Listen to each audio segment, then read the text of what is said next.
ఈరోజు ఈ వాక్యం వింటున్న నీ బ్రతుకు వెలివేయబడిన బ్రతుకేమో, బాధింపబడిన బ్రతుకేమో, తృణీకరించబడిన బ్రతుకేమో, ప్రజల చేత ఎగతాళిని అనుభవిస్తూ బ్రతకాలో చావాలో అర్థం కాక నలగొట్టబడుతున్న బ్రతుకేమో.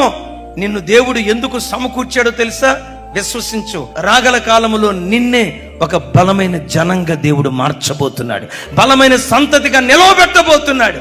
మనలను బలమైన సంతతిగా మార్చడానికి మనకు ఏమేమి కావాలో వాటన్నిటిని సమకూర్చేవాడు కూడా ఆ సారథే. నీవంటావు, ప్రభా నేను ఎలా మార్చబడగలనయ్యా? నాకు వనరులు ఉన్నాయా? డబ్బు ఉందా? జనం ఉన్నారా?